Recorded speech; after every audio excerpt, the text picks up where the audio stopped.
지금까지 나온 쭉 이 관세나 뭐 이런 거를 우리가 왜 저렇게 제가 이렇게 뭐 보편관세, 상호관세, 이렇게 관세 너무 지금 정신이 하나도 없어요. 근데 이거를 우리가 작년 연말 시리즈와 금년 초에 연초 전망 시리즈에서 봤던 것처럼 항상 그런 정책들이 나올 때 그 밑에 있는 파벌들 중에 극우 정책의 입김이 얼마나 들어갔나를 우리가 봐야 됩니다. 그래야 이 정신없는 흐름이 왜 저 미친 척하지? 그리고 지금 저렇게 내놓는 게 정말 협상을 위해서 어떤 뭐 협상의 기술인가? 아니면 진짜 미친 건가? 그런 거를 미리 보고 앞날을 가늠할 때 그 안에 들어있는 도대체 누가 트럼프한테 저런 거를 추천하고 밀어서 오늘 갑자기 이런 관세 얘기가 갑자기 나온 거냐를 뒷기사를 봐야 돼요. 뒷기사를. 그게 중요하거든요. 단 20일 만에 지금 미국인들이 패닉에 빠졌단다. 충격과 공포다. 미국을 부강하게 관세를 해서 뭐 그런가 보다 했는데 지금 해도 이건 너무하잖아. 지금 사방에서 지금 문제가 나오고 있고 같은 공화당 안에서도 난리가 났어요. 항상 말씀드렸지만 트럼프는 전체 공화당의 그게 아닙니다. 일부 소수 문고리 3인방 뭐 예전에 우리나라 그런 것처럼 틀려요. 그 안에 이제 극우파들하고만 지금 연계가 더 강하게 됐습니다. 지금 요것 때문에 요새 파월의 금리 인하가 3월이 아니라 6월로 갈 거다 이런 얘기 나오고 있죠. 슬슬. 그런데 이거 작년 12월에 FOMC 파월 나왔을 때 그때 제가 말씀드렸습니다. 어차피 세력들은 앞으로 트럼프 핑계 대면서 내년 상반기까지는 금리 인하 안 할 겁니다. 6개월은 안 할 핑계거리 만들 겁니다. 제가 그때 말씀드렸어요. 기업들 하시는 분이 몇 분이나 계실지 모르겠지만 그리고 지금 돌아가는 꼴 보니까 슬슬 월가에서 얘기 나오죠. 3월에는 금리 인하 늦어도 하겠지. 그래 놓고 지금 6월까지 안 할 벌써 이제 6개월 이제 보고 있죠. 슬슬. 평범한 미국인들 카오스에 빠졌다. 집단적 스트레스가 가중되고 있다. 자, 왜 이러냐. 지금 어디를 목표로 하는 거냐 봤더니 중국하고 인도 최우선, 미국한테 대미 무역 흑자가 제일 크다. 그리고 미국한테 미국 물건을 자기들 나라로 수입할 때 관세를 제일 많이 매기는 나라들. 그놈들이 우리 미국을 제일 손해보게 만드니까 그놈부터 두더지 잡듯이 때려잡겠다. 어디냐. 중국하고 인도라 이거예요. 그 다음에 유럽, 태국, 아시아에선 태국, 대만, 베트남 이런 거 뭐 이렇게 나온다고 하는데 문제는 이런 얘기가 어디서 그러니까 이 지금 말씀드린 이 순서 요런 애들에 따라서 앞으로 계속 관세로 세상 힘들게 하는 것이 일기 때보다 더 강하고 더 무겁고 폭넓은 범위로 간다는 거죠. 근데 이것이 단순히 일기 때 트럼프의 사업가적인 기질로 미국을 부강하게 만들겠다. 미국 보호주의로. 그런 거라면 우리가 저렇게 난리를 쳐도 크게 걱정은 안 해도 될 텐데 만에 하나 그 뒤에 정말로 그 미국 극우파의 경제 이론대로 가는 거라면 이건 조금 생각을 해봐야겠죠. 지금 보니까 요런 얘기가 나오네요. 이런 나라 순위들 중국, 인도, 그 다음에 유럽, 태국, 대만, 베트남 등으로 해가지고 이렇게 상호 관세 특정 품목에 대해서 이렇게 매기는 게 아니라 너희들 나라한테서 무조건 너희가 우리한테 몇 프로 관세를 매기니까 우리도 니네한테 몇 프로 똑같이 매길래 눈에는 눈, 이에는 이 해갖고 상호 관세를 뽑아내겠다는 게 그래서 그 나라에서 세금 같은 걸 걷듯이 그게 이제 미국을 최고의 나라로 만들고 새로운 어떤 청교도적 그 이제 예수님의 나라로 재림을 하고 그래서 전체 나라를 적성국들 다 몰아내고 미국판 시오니즘이죠. 신팽창주의 외국의 문제에 불개입이 아니라 적극적으로 개입해서 다 우리나라 식민지로 만드는 거예요. 그 나라의 우파 우리하고 뜻이 통하는 예를 들면 이거 중요한 얘기입니다. 우리나라도 지금 우리나라 우파들 중에서 야 차라리 미국의 51번째 주를 대한민국을 해주지 그렇게 생각하는 사람들 많아요. 트럼프가 하는 모든 거는 다 우리 우파하고 대한민국의 우파하고 뜻이 통하고 또 트럼프가 그게 저게 맞다. 좌파들 빨갱이 잡는 거다. 해가지고 트럼프가 우리를 힘들게 만들고 우리 걸 다 뺏어가도 그래도 좋다고 하는 우파들이 상당히 많아요. 우리나라에. 왜냐하면 그런 식으로 교육을 시키고 세뇌를 시켰기 때문에 그래요. 근데 이런 사람들이 우리나라만 있는 게 아니라 전 세계에 많이 있단 말이에요. 그리고 그런 데가 우파 지도자를 뽑아 놓으면 그런 우파 지도자들을 트럼프가 취임식 날 다 부르거나 수시로 전화 통화를 하면서 우리가 앞으로 이렇게 할 건데 너희들도 같이 가자. 즉 미국이란 나라가 큰 왕족이 있는 나라가 되는 거고 나머지 트럼프한테 껌뻑 죽는 우파 지도자들이 있는 나라들은 영주가 되는 거예요. 그 나라의 속국이 되는 겁니다. 몽고로 치면 몽고가 예전에 다 점령하고 우리나라 고려도 점령하고 총독부 같은 것만 남겨놓고 니들끼리 알아서 하는데 우리 몽고풍으로 몽고말 잘 듣고 독립시켜주는 것처럼 하면서 항상 그렇게 관리를 했죠. 똑같이 가는 게 지금 미국 극우 마가의 구상순인데 그게 누구냐. 그래서 상호 관세가 나온 거예요. 상호 관세는 일기 때는 말은 나왔지만 나 직접적으로 이렇게 정권 초기부터 반드시 상호 관세를 실현시키겠다는 이런 의지를 가지고 나온 적이 없어요. 상호 관세는 뭐냐? 피터 나바로가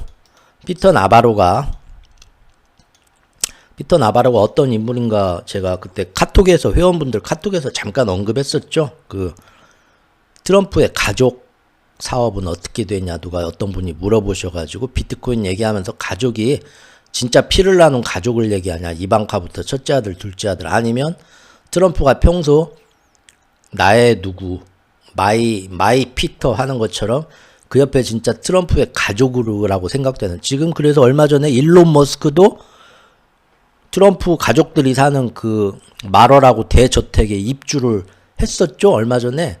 지금은 이제 나와서 저기 자기 이제 어디 백악관인가 어디 거기서 지금 일하고 있죠 그 사무실에서. 근데 그 전까지만 해도 자기 가족 너는 내가 인정하는 내 가족 하면은 자기 집에 방이 많으니까 자기 집으로 불러들여요. 그죠? 저기 공부 잘하셔가지고 명문대 나오셔갖고 서울에서 그 부잣집에 그 입주과에 있었어요. 과에 이렇게 막 하니까 친형이라고 하면 안 되겠다. 그냥 내가 아는 분이 그 입주과에 했는데 아유 뭘 그렇게 힘들게 그 신림동 그 봉천동 그 달동네에서 힘들게 그렇게 고학생 참 군대까지 갔다 와서 자네 저기 우리 집에 이렇게 이 서초동 여기 방이 이렇게 넓은데 집이 넓은데 아파트가 방이 이렇게 남아도는데 여기 와서 그냥 살아 우리 집에 그래가지고 거기 입주과에 했었어요. 그렇게 그게 다 자기 가족으로 받아들인다는 의미죠. 그래서 실제 가족이 됐어요. 그 과외 하는 딸하고 결혼했어. 비유가 좀 적절치 못했지만 아무튼 그렇다는 겁니다. 근데 피터 나바로가 그때도 잠깐 소개를 시켜드렸지만 극우파의 어떤 거기에 딱 음모론 여기에 이제 굉장히 신봉하시는 분이시고 그래서 부정선거 확실하다. 그리고 의회 난동 이렇게 해가지고 막 트럼프가 이렇게 했는데 선동을 했는데 그러지 않으면 나라가 빨갱이 딥스테이한테 넘어가니까 이거는 정당한 대통령의 권한이다. 우리나라하고 굉장히 오버랩되죠 지금. 제가 항상 여러 차례 말씀드렸지만 전 세계 우파들 2차 대전 때의 어떤 극우나 극좌 같은 파시즘 국가의 나치당이나 파시즘 그거하고 지금 전 세계가 돌아가는 꼴이 평행세계입니다. 평행이론이에요. 똑같아요. 대입을 해서 보면. 근데 이제 피터 나바로가 그때 트럼프가 맞다. 거짓 선거가 맞다. 그 의회 난동하라고 지시한 거 그거 잘한 거다. 나쁜 거 아니다 해가지고 거기에 대해서 이제 그 법원한테 계속 출두해라. 너 조사 좀 해야겠다 했는데 출두 2차 3차 와도 우리도 얼마 전까지만 해도 그랬죠. 출두하라고 와도 뭐 그 뭡니까 그 청와대 경호차장 뭐 그런 애들 씹고 무시해버렸잖아요. 안 가 법원에. 그렇죠? 피터 나바로도 그랬어요. 무시해가지고 결국은 징역 살았어요. 법원이 출두하라고 하는데 3차 4차까지 소환해도 안 가니까 넉 달인가 살고 나왔어요. 나오자마자 그런 애들은 무조건 트럼프의 가족입니다. 트럼프의 그 프로파일링 전에 말씀드렸죠. 자기한테서 다 떠나고 일기 끝나고 나서 끝까지 자기를 지지해준 거기에 이제 동화가 돼서 그래서 2기 때는 트럼프가 극우 전사로 다시 태어났다고 말씀을 드렸잖아요. 피터 나바로가 지금 이런 식으로 이런 미국한테 손해를 많이 끼치는 나라들에 대해서 상호 관세를 매기자라는 게 누구의 얘기냐? 피터 나바로의 얘기예요. 피터 나바로는 결국은 그 얘기는 피터 나바로 머릿속에 나온 게 아니라 미국을 다시 전 세계의 1등 나라 하느님의 나라로 만들고 이런 모습으로 만들자는 미국판 시오니즘, 이스라엘 시오니즘에서 미국만 대입하면 모든 게 다 똑같습니다. 그 미국판 시오니즘이 나온 게 미국의 극우파의 이론이에요.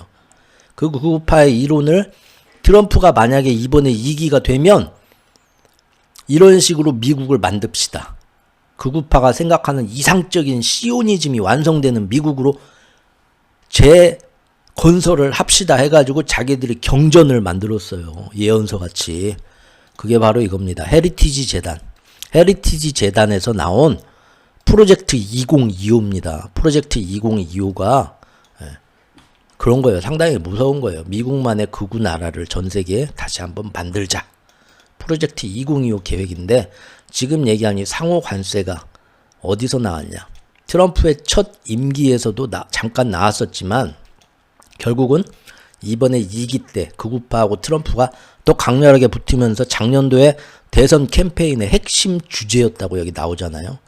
그래서 트럼프의 현재 무역 및 제조 담당 수석 고문인 피터 나바로가 바로 이 헤리티지 재단, 극우 재단에 앞으로 트럼프 형님이 2기에서도 당선되면 우리가 꼭 이런 식으로 만들어야겠다는 프로젝트 2025 계획을 바로 이 피터 나바로가 썼어요. 그리고 그 안에 포함된 게 상호관세예요. 그러니까 지금 나오는 관세들은 1기 때하고는 다르다 이겁니다. 그 뒷 배경이 뭐냐? 이 이론의 배경이 뭐냐? 프로젝트 2025 계획이고 이게 바로 헤리티지 재단, 보수 극우 재단에서 나온 거고 그걸 쓴 피터 나바로가 지금 2기 때 트럼프의 지금 무역 관세 협정에서 제일 지금 힘 있는 자리에 다시 들어와 있어요. 그러니까 얘 의견이 제일 많이 반영될 수밖에 없겠죠. 힘들다니까요. 지금 그래서 나온 거예요. 이런 얘기가 나오는 뒷배경이 결국은 미국 극우가 원하는 경제 정책으로 밀고 가고 있다는 거예요. 지금 중간에서 물론 막 이 방법은 아니다 하고 공화당도 견제를 할 것이고 뭐 기업인들도 야 트럼프 너 찍어주면 1기 때처럼 지금 왜 갑자기 이러고 있어? 이러면은 너 찍어주는 우리도 곤란해. 이러면 우리도 힘들어져. 우리 기업들도 이건 아니잖아. 전화를 해도 트럼프가 전화 받지도 않죠. 그 안에서 딱 맨날 자기 얘기 완전히 이쪽에 지금 트럼프도 가스라이팅 돼가지고 맨날 우리식으로 얘기하면 극우 유튜버 방송만 본단 말이에요. 그래서 안에서 제발 그것 좀 그만 보세요 하면은 막 화내고 하는 것처럼 예를 들어 네. 그런 느낌이라 이거죠. 지금 트럼프 행정부의 관세 폭탄이 지금 그런 입장에서 나온 거다. 그리고 이번에 호주 같은 경우에는 미국 물건 많이 사주고 있고 대미 저기 흑자도 아니니까 어떻게 좀 봐주겠다고 결정난 건 아니에요. 고려해보겠다라고 했어요. 트럼프가 고려해보겠다.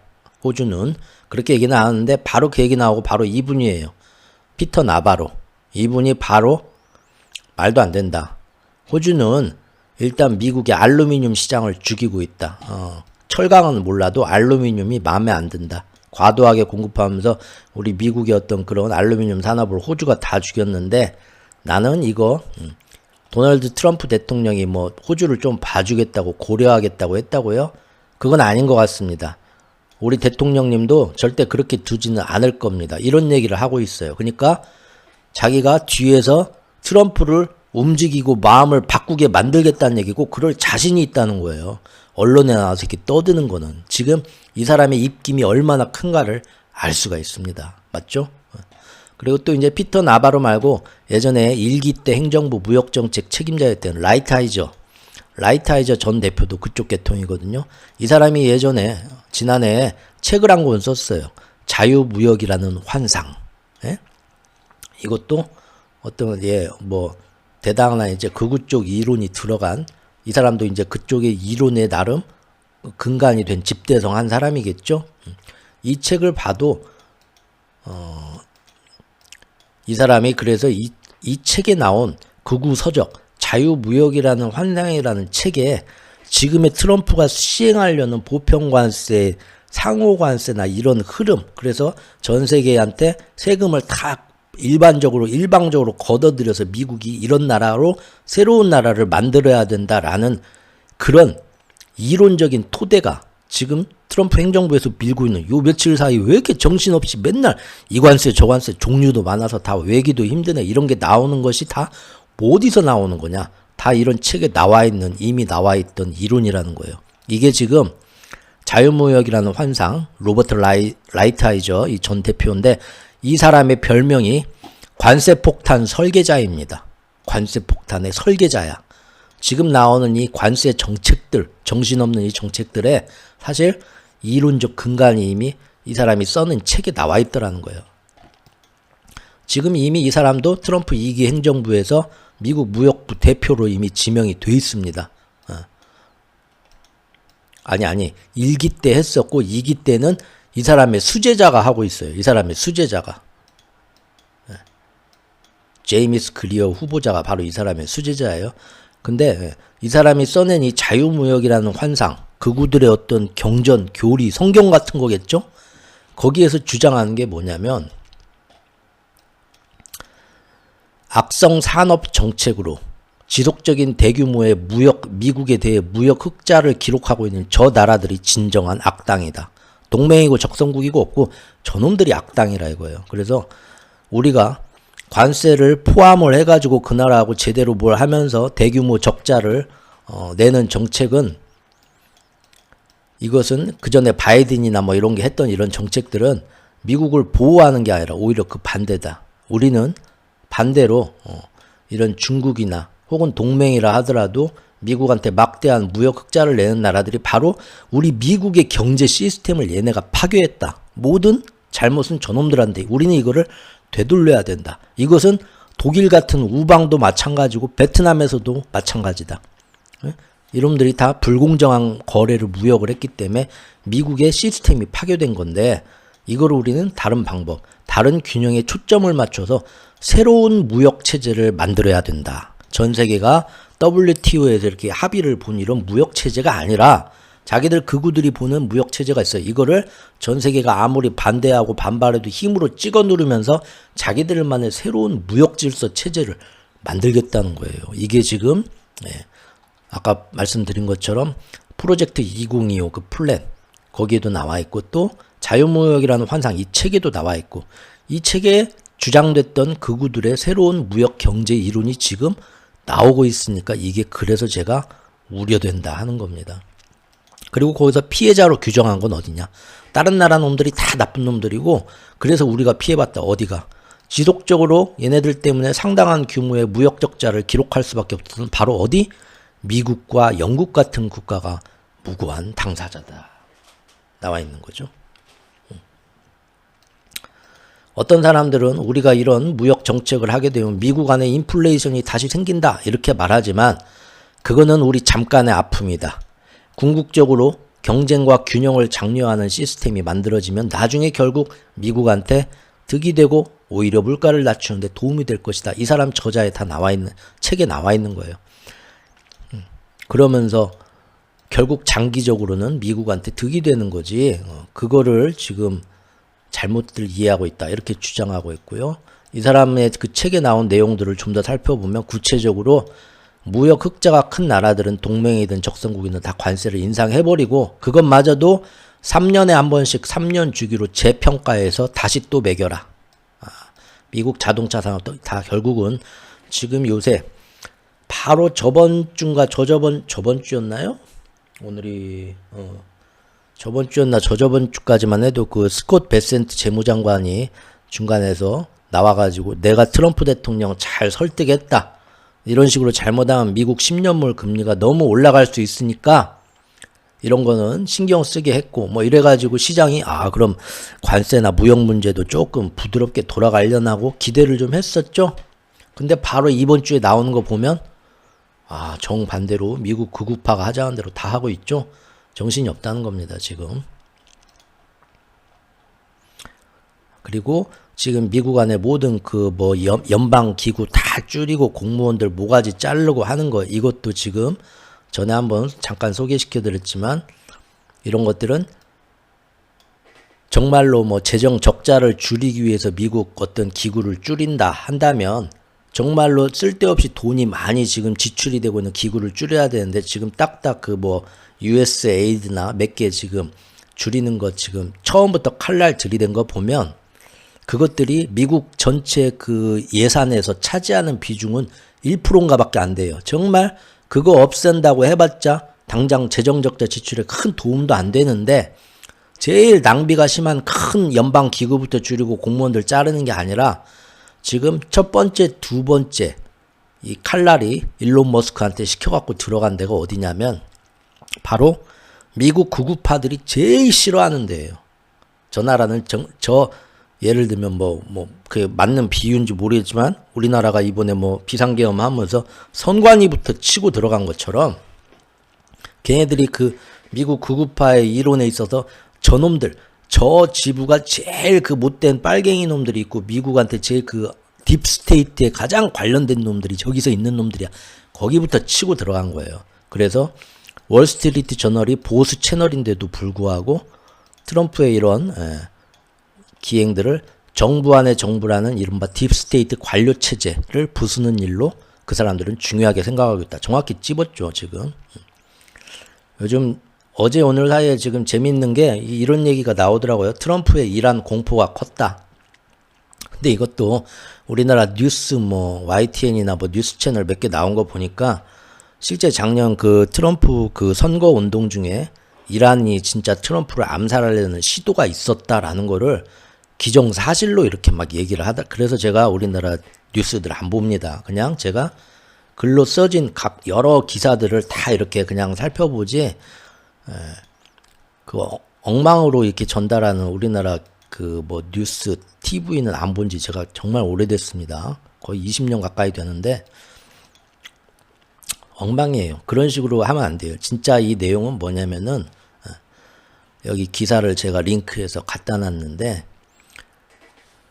트럼프가 그 작년에 그 대선 캠프에 있었을 때 극우파들이 이제 그거를 완전히 지지를 하면서 그 캠프를 끌고 나가는데 그 극우파들은 항상 중국이나 이란이나 요런 애들이 우리 미국을 새로운 딥스테이트나 이런 빨갱이들을 다 지금 쳐부수고 새로운 미국으로 재건하려는 하늘이 내려준 신이 내려준 우리 트럼프 형님을 제일 불안해하는 딥스테이트와 연계된 외국의 나쁜 세력이 어디냐.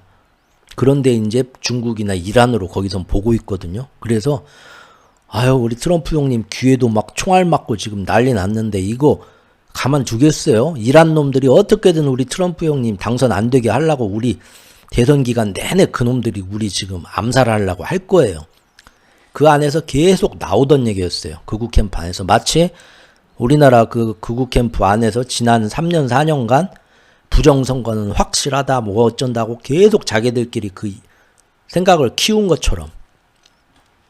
그러다 보니까 지금 암살 시도가 곧 있을 수 있겠다. 이게 미국의 어떤 공식화된 어떤 기관에서 증거가 나오거나 그런 것도 아니에요. 그냥 트럼프 대선 캠프 안에서 자기들끼리 말이 돌면서 앞으로 조심해야겠다. 그런 얘기가 있다. 근데 근거가 뭐고 확실하게 어떤 근거가는 자기들도 말을 안 해요. 그래서 한때 어느 날 갑자기 트럼프가 비행기 타야 되는데 이거 조금 요새 돌아가는 게 이상합니다. 얘네들이 노린다고 하면은 아무래도 유세 현장에서 노리는 게 아니라 비행기다가 폭탄 같은 걸 미리 설치해서 노릴 확률이 굉장히 큽니다. 이런 얘기가 캠프 안에서 나온 거예요.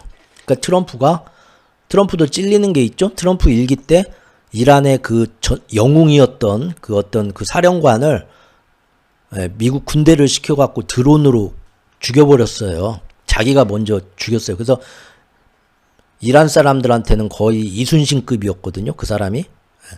그래가지고 이란에서 이거 가만두지 않겠다. 언젠간 복수하겠다. 일기 때부터 계속 몇 년째 그 얘기를 하고 있거든요. 자기도 그놈들이 이번에 나 노리나 보다 해가지고 어떻게 했냐. 비행기를 안 탔죠.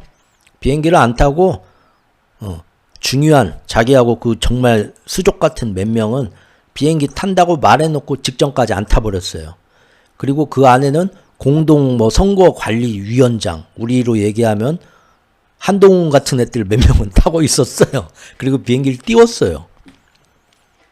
이게 나중에 밝혀진 거예요. 그래서 이게 이제 최근에 이 트럼프 전기 책을 쓰는 사람이 그 당시에 뭔 일이 있었냐, 언론에서는 알려지지 않았지만 책을 쓰려니까 대선 캠프에서 뭔 일이 있었냐 막 이런 에피소드 뒷얘기 듣다가 아유 그런 일도 있었어 해가지고 책에 써면서 나온 거지.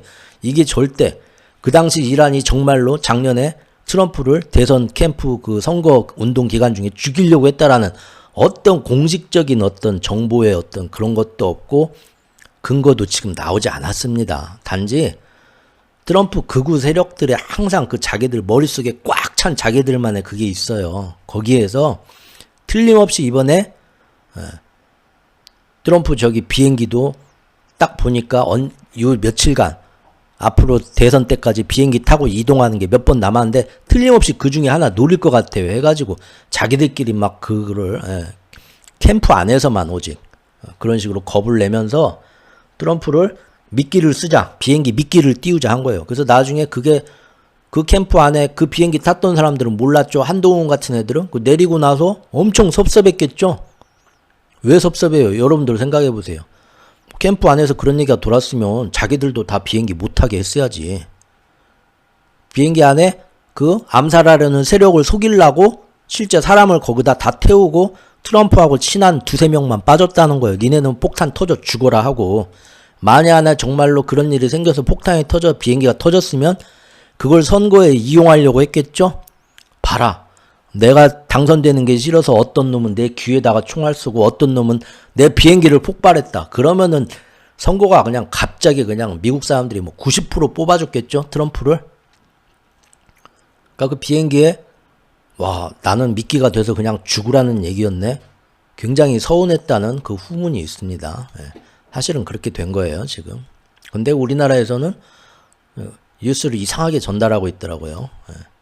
지금 문제는 이런 극단적인 극우 세력들이 자기들만이 생각하는 이론과 미국이란 나라가 앞으로 이렇게 돼야 하고 전 세계를 상대로 세금을 이렇게 물려야 된다라는 그런 극우들이 만든 자기들만의 어떤 미국이 앞으로 어떻게 돼야 만든 자기들의 경전, 성경과 같은 그런 이론서적 그런 이론을 만드는데 중요한 역할을 했던 사람들이 지금 하자는 대로 지금 끌려가고 있다. 지금 이번 주의 모습은 그렇게 봐야 됩니다. 그리고 얼마 전에 이제 이렇게 모든 미국의 연합기구를 다 줄이고 뭐 어떻게 하겠다고 지금 하니까 미국 안에서 연방법원에서 이거 스톱 시켜가지고 행정명령 이거 과연 적법한 거냐 같죠? 그 알아보자 하고 중지를 막 지금 시키고 있죠. 거기에 지금 기사가 이런 기사가 얼마 전에 나왔어요. 벤스 부통령이 그 판사는 빨갱이다. 법적으로 법리를 따지는 게 아니라 그냥 무조건 이런 것들은 부패 세력을 보호하고 있다. 이런 판사들은 우리가 탄핵시켜야 된다. 법으로 뭐 해보자도 아니고 사람들을 선동하는 겁니다. 이놈도 딥스테이트의 일원이고 빨갱이 판사다. 탄핵시켜야 된다. 이렇게 나오고 있고 일론 머스크도 올소하고 X에다가 맞장구를 친다고 그러죠. 지금 이 흐름들이 뭡니까? 우리나라도 지금 헌법재판소 지금 재판관 몇 명 탄핵시키자 막 이런 얘기 나오고 있죠. 이스라엘 네타냐후도 자기들이 원하는 극우 시오니즘을 완성을 해야 되는데 법에서 안 된다고 대법원에서 하니까 대법원의 판결이 나도 의회에서 이거는 이게 맞습니다 하면 대법원 판결을 뒤집을 수 있도록 사법제도를 부정하는 걸로 그걸 개혁을 하려고 해가지고 그때 이스라엘 전 국민 막 70%가 길거리로 나와서 막 시위하고 그랬었죠. 그러면서 끌려 내려오기 직전에 이스라엘 하마스 전쟁이 빵 터졌던 거 알고 계시죠? 흐름들이 다 비슷합니다. 그죠? 이게 그냥 전 세계가 지금 어떤 식으로 흐름이 지나가는가, 흘러가고 있는가가 지금 인간들이 지금 사람들의 마음이 동기화가 되고 있네요. 네.